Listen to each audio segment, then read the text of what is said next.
Racing takes place at Hollywoodbets Durbanville on Saturday, the 29th of July, the eve of the Gold Cup day. And we've got 10 races to look forward to from Durbanville on the Saturday. And it all begins with a Work Riders event that is set to get off at 12:15 over the 1,000 meter trip. It does not form part of the exotics, which I would say is a positive. And Graham can obviously elaborate on that. But Graham, how are you doing? All good, thank you. Yeah, well, we're hopefully racing at Durbanville. The weather forecast, one has to say, is not great.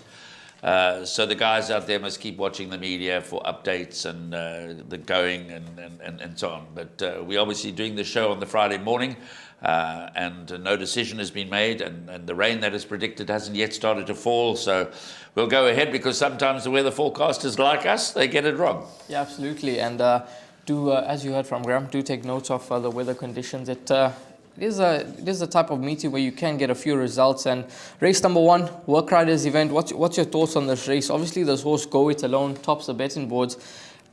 Very, very disappointing last time out when backed into odds-on favourite and ran 12 lengths off them behind Louis. But that's obviously not his form. If we judge him on his first start, which was a very, very pleasing introduction to racing half length behind Future Variety, he must have strong claims to get the job done.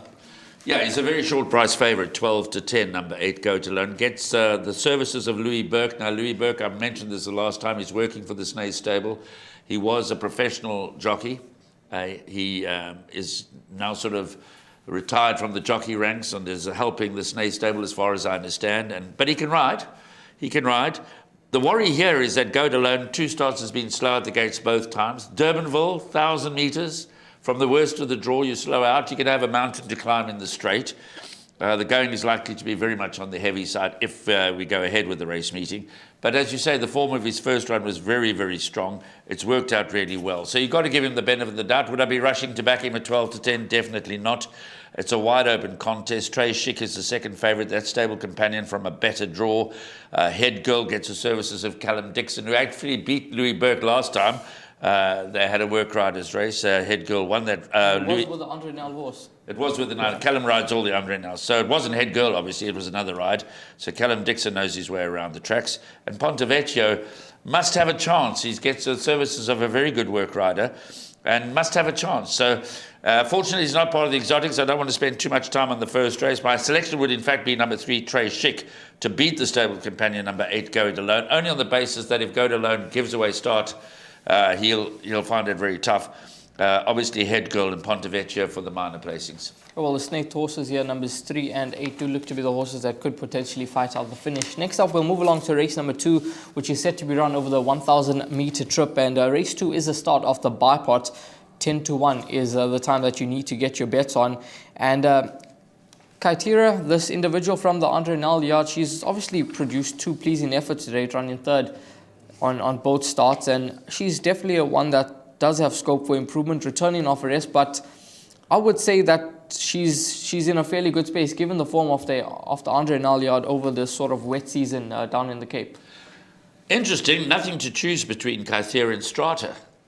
Strata is 33-10, Kaithera is 7-2, because Kaithera's run third in both her starts. On both those occasions, Strata ran second. So Strata has had previous course experience, which may count in her favour, but really there's nothing to choose between 5 Kaithera and 6 Strata. Both have got to go into the opening leg of the Jackpot. I think there's a bit of respect around, for me, for number 7, Hanging Rock. I think a much improved second start, can continue to improve.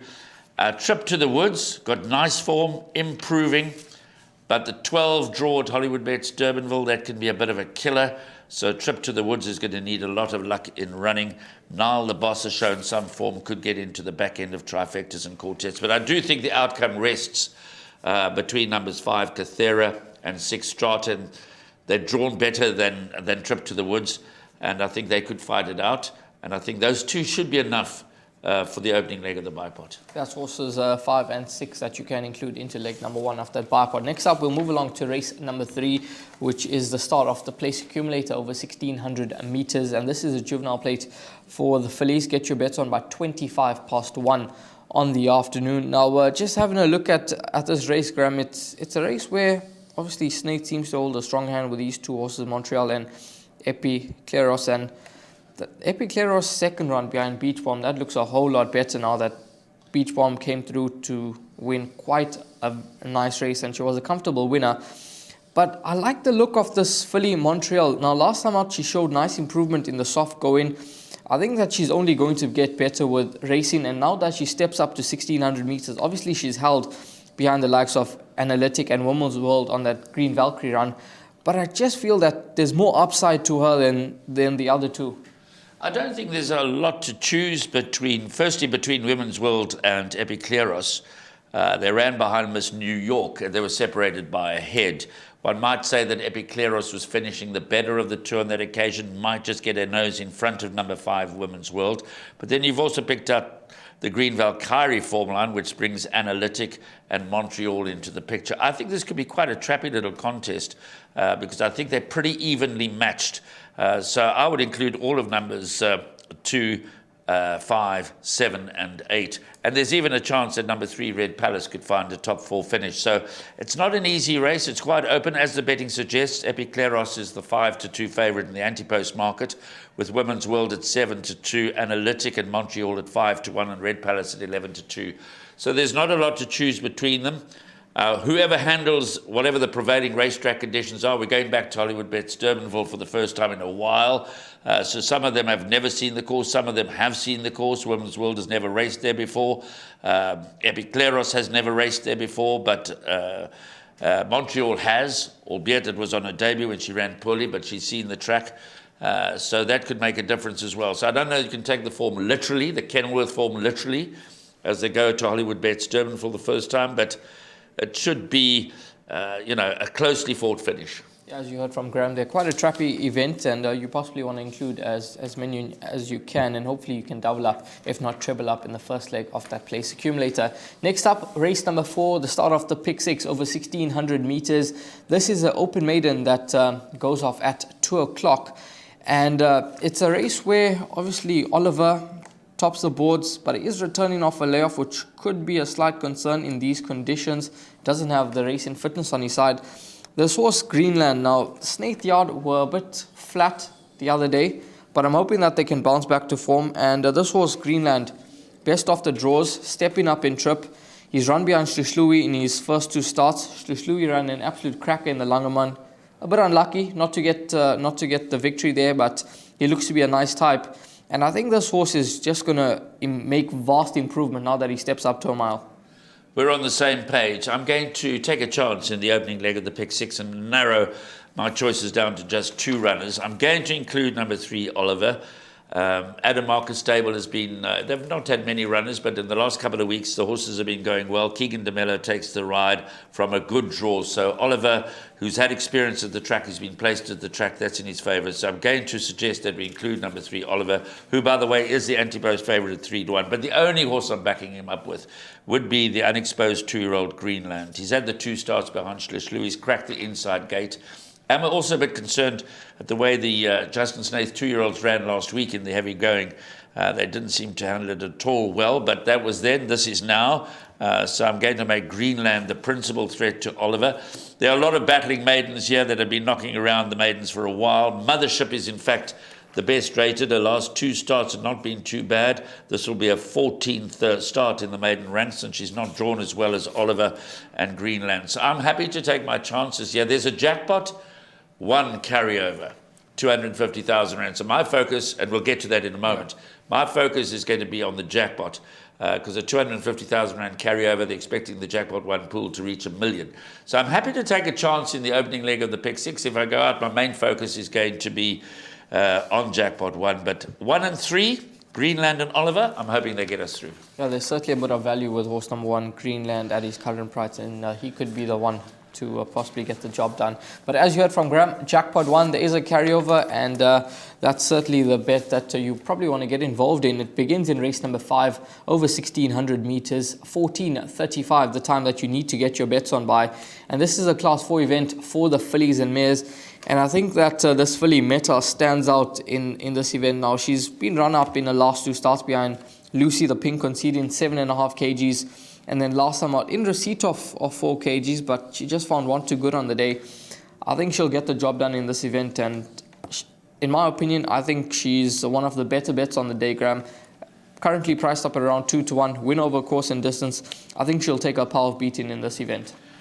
Well, I've been saying that with Meta for a while now, but I'm going to give her one more chance. Only one more chance. I think she's deserving of it. She's deserving of the win. She's well drawn. She's got the services of Louis Mkotwa, Brett Crawford. She's had a win at the course, as you've mentioned. That's important. You know, Hollywoodbets Durbanville can be a specialist type course. Yeah.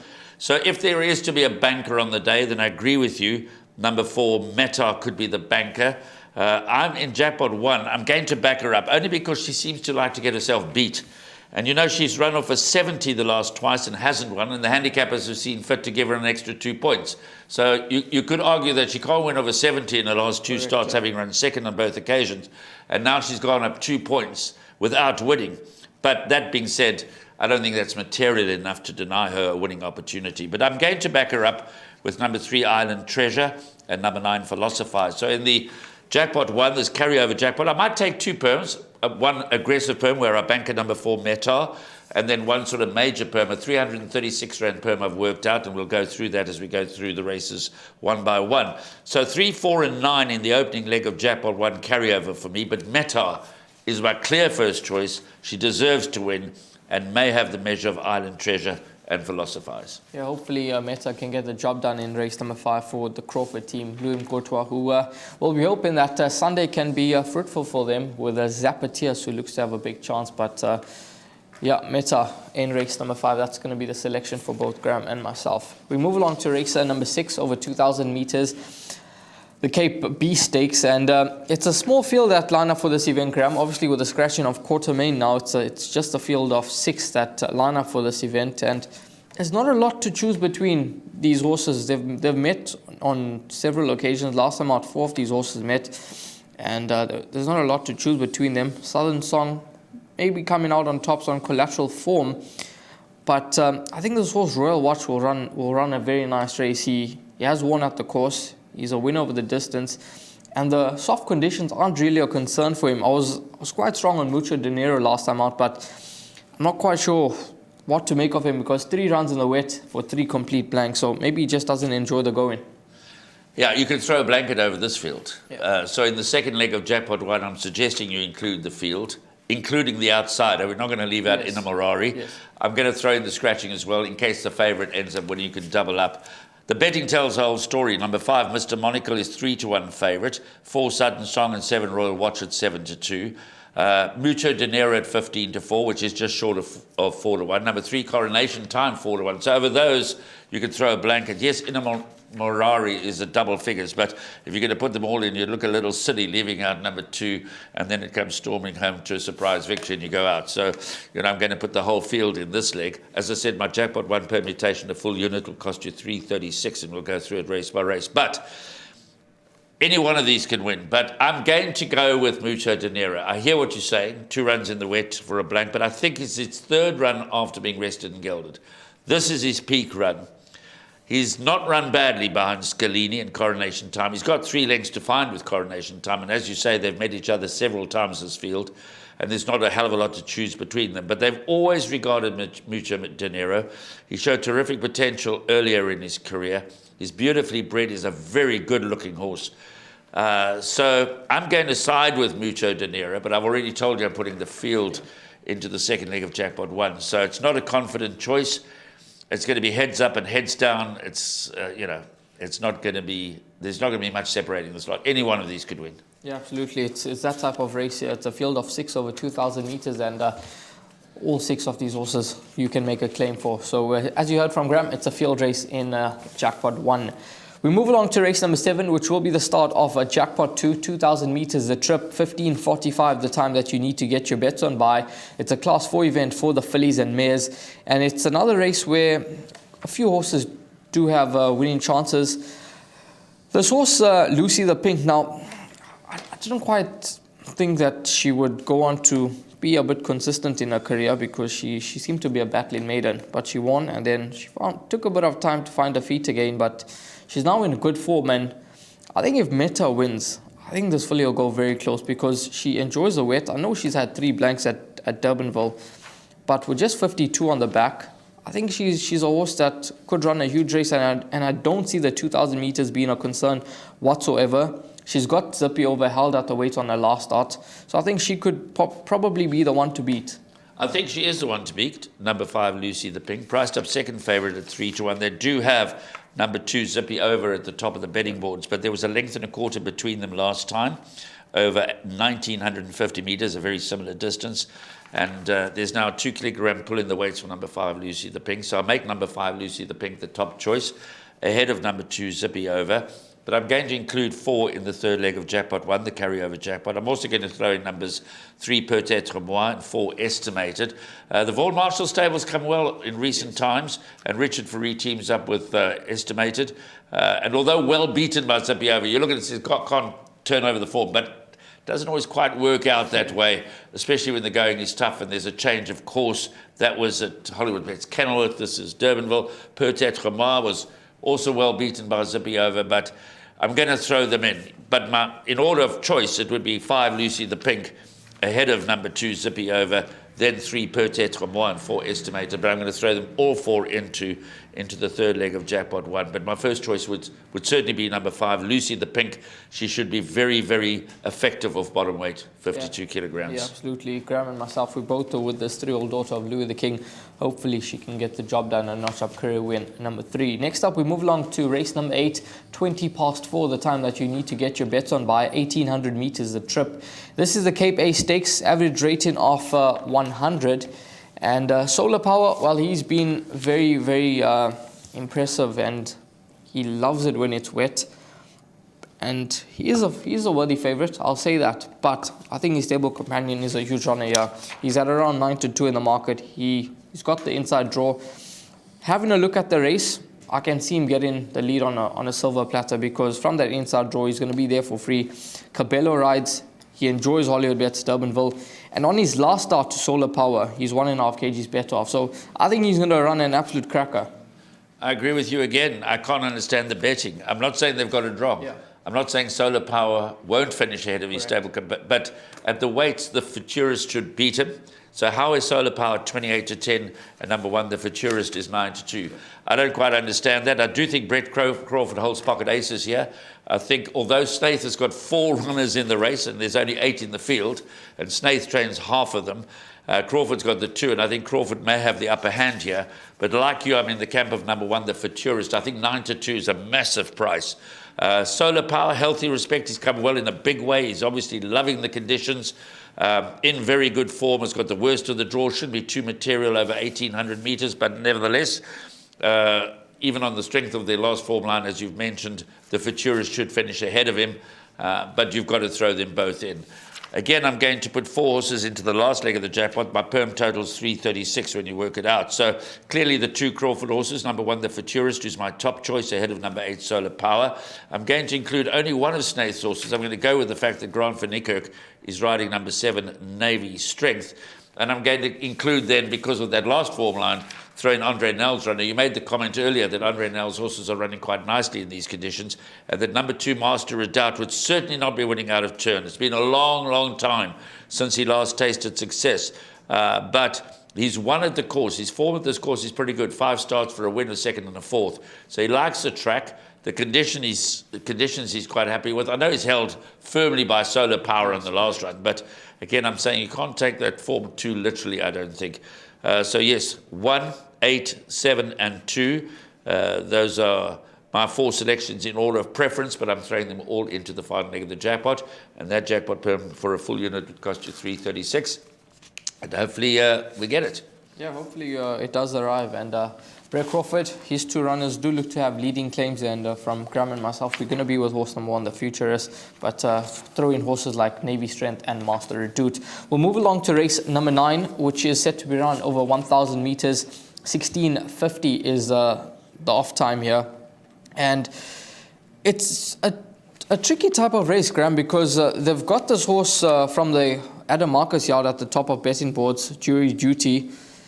3 rounds at the course, 2 faults, although she's probably in better form now than she was when she did run at the course. But I think this horse tough terrain. I think it'll go well here.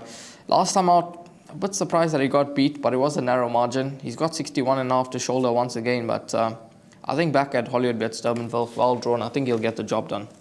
Well, Tough Terrain has won at the course, clearly. Jury Duty's been placed twice from only 3 starts.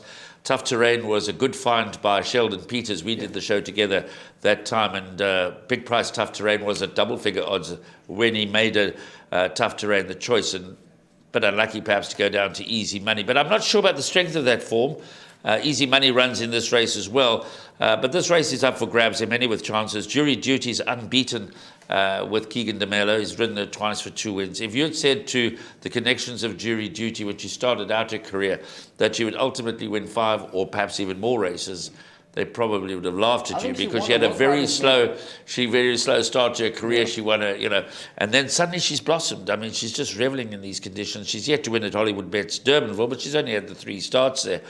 So 3 Tough Terrain and 6 Jury Duty, they are amongst the principal contenders. Easy Money should be held by Tough Terrain, particularly given that Tough Terrain is better drawn. So you got to put Tough Terrain in ahead of Easy Money. But my value bet for the day comes in this race.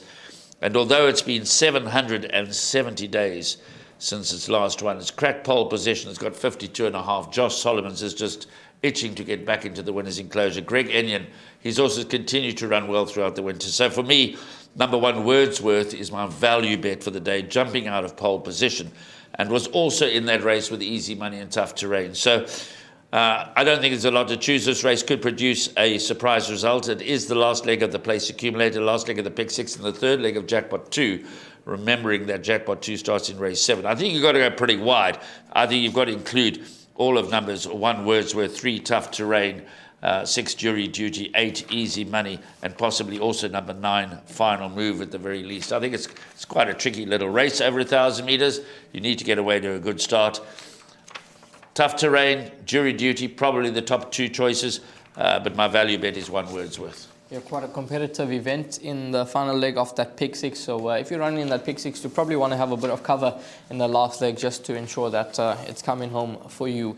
Race number 10, the final race on the day, 5:20, is the off time, 1,000 meters the trip. This is a Cape B Stakes, a C-class event, average rating of 82. And it's another very, very competitive race, Graham. On paper, I don't think it's quite as easy. This horse, Hammy's Hero, now, I think he's a horse that's highly regarded by the yard. He hasn't won for 272 days. His last win came when he beat Wyack, and Wyack has since turned out to be quite a useful sort. On a mark of 91, one run out the course for 1/5, but he's a horse that could just be one that will pop up one of these days. Interesting, we're kind of on the same page. I don't know if this Saturday is the day. Yeah. There's no doubt in my mind, my personal opinion, that number 7, Hammy's Hero, is the best horse in the race. Potentially, and he could be anything. He could still win his way through the divisions. I think that Candace has been battling to find his right trip. His comeback run in heavy going on the 24th of June was a pretty decent effort behind Ragnar Lothbrok. Lots to like about that. I'm not concerned about the track. I'm not concerned about the draw, because I think they'll tuck him in. He likes to run at them in the closing stages. So number 7, Hammy's Hero, very much alive. The conditions favour the 2 fillies. The conditions of the weights, that is. I'm not talking about the track conditions. Best weighted column clearly shows that 6 Different Face and 5 Alendi are the 2 best weighted horses, and both love this course. Different Face, 4 starts for a winner, second and 2 4. So yet to be out of the top 4 at Hollywoodbets Durbanville. Eric Sands always tells me she only just gets 900 meters. She doesn't really even get home over 1,000 meters. So you might say, well, the conditions are testing, she won't get home. But Durbanville, if you've got a lot of early speed, you can get away with it. And she's only got 51 to shoulder. Alendi's run at this track 3 times for 3 seconds. Also only has 51, although carries +1 for the services of Kabela Matsunyani. So I think those 2 fillies, 5 Alendi and 6 Different Face, are both attractively easy to back odds. You need to throw them into the final leg of Jackpot 2. Hammy's Hero we've identified. And then I've been talking about Greg Enyon. He's got Elusive Trader and Wayag. Both can arrive. And do you leave out Pitstane and Richard Free on Bluff and Bluff? So what I'm saying, it all amounts to quite a tough end to the card, a tough conclusion to Jackpot 2. I think it's wide open. But if you want to narrow it down, if you want to find what I think are the top 4 in the race, then I would go 4 Wayag and 7 Hammy's Hero and the 2 fillies, 5 Alendi and Different Face, and then put your hands together. If you're still running in Jackpot 2 and you've had a couple of results, that'll be enough to get you through, because the only surefire way of getting through this would be to include them all. But as we so often say, we can't sit here and keep saying you've got to put the field in. We've got to nail our colours to the mask and try and narrow them down and hope we get away with it. But Elusive Trader and Bluff would worry me if I was only going through with numbers 4, 5, 6 and 7. Yeah, hopefully Hammy's Hero, it can be his day to shine from the Candice Bass-Robinson yard with Aldo de Meyer aboard in the 10th race. Well, if he shines, it's the only thing that's going to be shining at Hollywoodbets Durbanville if the weather forecast is to be believed. Yeah, quite right, Graham. And just before we close off the show, if you don't mind going through Jackpot 1 for the guys, going through those numbers one more time, and then I can obviously give them a clear guide. You can go for it. Yeah. 336 per. Just to remind you that there's a 250,000 rand carryover. Jackpot 1 starts with race 5 off at 14.35. My numbers in the first leg, numbers 3, 4 and 9, although both Real and I, if pushed into a corner, would banker number 4, Metal, but she's our own worst enemy, so I'm going to include 3, 4 and 9, as I said, for a total full unit cost of 336 rand. The second leg, I'm including all of them. You can throw a blanket over them. There's a field of 7, I say 7, because I'm throwing the scratching in as well in case the tote favourite arrives and we can double up. Third leg of the Jackpot, I'm including numbers 2, Zippy Over, 3, Peut-être Moi, 4, Estimated, and 5, Lucy the Pink. Lucy the Pink is our top choice. And in the last leg, numbers 1, 2, 7, and 8, that's the Futurist, Master of Doubt, Navy Strength, and Solar Power. If you want to narrow that down and throw in only the 2 Brett Crawford horses, you might get away with that. Solar Power is the favourite, but both Raheel and I, we think that there's a lot of value in the 9-2 that's on offer about number 1, the Futurist. Yeah, absolutely. And hopefully all goes ahead on Saturday at Hollywoodbets Durbanville. Graham, obviously season coming to an end. 10 races at Hollywoodbets Greyville on Sunday look to be a proper card, and we've got 8 group races to look forward to, 2 listed events. What's your thoughts on the card as a whole? Any horse stand out to you? Wonderful climax, not only to champion season, but to, it's the last race meeting of the 2022-2023 season. What a way to go out. Cracking days racing. I think obviously Future Pearl sets a standard in the World Pool Gold Cup. I think the value in the race is Mike de Kock's Blackthorn, formerly trained by Sean Terry, carrying the Hollywood Syndicate. We know he stays. And there was signs in his last 2 starts that he's coming back to his best. And at 14-1, there is a bit of each way value about Blackthorn. No more 14. No more 14. Have you got in already? Have you already got in? A little bit there. Champions Cup, what a race. For me, I'm saying it out there. I would have run, if it was my filly, I would have run Princess Keller in the Mercury Sprint and not in the Champions Cup. But that said, she might end up winning the she's that good, she could win either. So anyway, they've decided to go with the Hong Kong Jockey Club Champions Cup, and Is Give Me a Prince a standout to you? I think he's hard to beat. I think he is hard to beat. Give Me a Prince. I only worry about the fact that if he gives away his good draw, he sometimes is a slow starter, not always, and he doesn't want to give up that good draw, because that's what really makes him the one to beat, apart from his good form. Yes. But there are others that have run well. Is he Vunga Vunga? Is he better over 1,000 than 1,200 meters? Who knows? But I think Give Me a Prince is going to be one of the popular bankers on the day. But Lucky Lad, Sandringham Summit, and of course Tony Peters' runner, Main Defender. And I think the Phillies 2-year-old race is very open at the back. But whatever the outcomes, it's going to be one heck of a day's racing. And Sean Terry is trying to chase down Justin Snaith. He's 2 million rand behind going into the final day for the Trainers' Championship, and it may seem like a forlorn task, but can you imagine if Bless My Stars wins, Lucky Lad wins, Future Pearl wins, Princess Keller wins? There's close to 3 million rands in stakes there. So, but it depends how he gets off the mark early in the day. Yeah, And let's hope Duncan Howells can have a winner early on with Oriental Bouquet. hopefully, because that filly was terribly unlucky last time out in the sales race behind Batula. But it's going to be a cracking day's racing come Sunday at Hollywoodbets Greyville, the Gold Cup day, the final race meeting of the KZN Champion season, and hopefully you manage to make yourself lots of cash. But all the best with racing on Saturday at Hollywoodbets Durbanville. 10 races on the program, and hopefully it treats you well.